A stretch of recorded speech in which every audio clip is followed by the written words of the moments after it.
اعوذ باللہ من الشیطان الرجیم بسم اللہ الرحمن الرحیم الحمد للہ الذی جعلنا من المتمسکین بولایت علی بن ابی طالب اللہم صلی علی محمد وآل محمد وعجل فرج آل محمد۔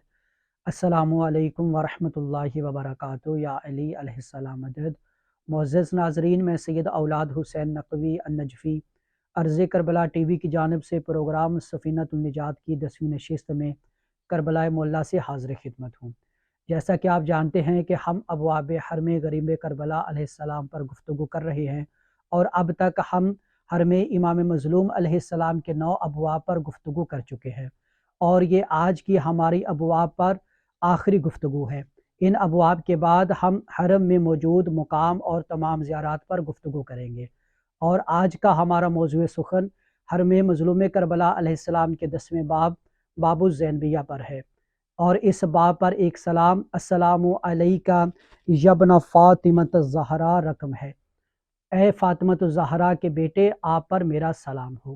ناظرین، اس باب کو باب زینبیہ اس وجہ سے کہا جاتا ہے کیونکہ اس باب کے سامنے تلہ زینبیہ ہے، اور یہ وہ مقام ہے کہ جس جگہ پر کھڑے ہو کر بنت علی سیدہ زینب کبریٰ سلام اللہ علیہا نے اپنے بھائی حسین علیہ السلام کو سجدہ کی حالت میں شہید ہوتے دیکھا تھا۔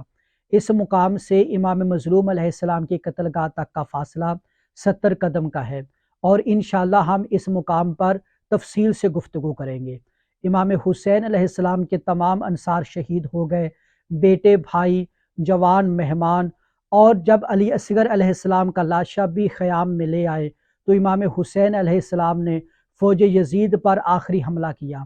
اتنا شدید حملہ تھا فوج یزید پر کہ کربلا سے بھاگ کر کوفہ کی سرحدوں میں داخل ہو گئی، کہ آخر خالق حسین علیہ السلام کی آواز آئی، یا ایہۃ النفس المطمئنہ ارجعی الی ربک راضیۃ مرضیہ۔ اے نفس مطمئنہ، اپنے رب کی طرف لوٹ آؤ، آپ کا رب آپ سے راضی ہو گیا۔ اس ندا کا سننا تھا کہ امام حسین علیہ السلام نے ان للہ و انا الیہ راجعون پڑھتے ہوئے ذوالفقار کو نیام میں رکھا۔ کوفہ کی سرحد میں داخل ہونے والی فوج واپس پلٹنے لگی، کیونکہ ان سب نے رسول اللہ صلی اللہ علیہ وآلہ وسلم سے سن رکھا تھا کہ جب میرا بیٹا حسین علیہ السلام کربلا میں تیسرا حملہ کرے گا تو تلوار نیام میں رکھ دے گا اور پھر واپس پلٹ کے حملہ نہ کرے گا۔ پس ناظرین، امام علیہ السلام نے خیام کی جانب رخ فرمایا۔ فوج یزید کی طرف سے تیروں کی بارش ہونے لگی۔ امام علیہ السلام کے جسم مقدس میں کوئی ایسی جگہ نہ تھی کہ جہاں پر زخم کے نشانات نہ ہوں۔ تلوار کے زخم میں تیروں کے زخم، اور تیروں کے زخم میں نیزوں کے زخم تھے۔ امام علیہ السلام کے جسم کی یہ حالت تھی کہ دائیں کی ہوا بائیں گزر جاتی اور بائیں کی ہوا دائیں گزر جاتی۔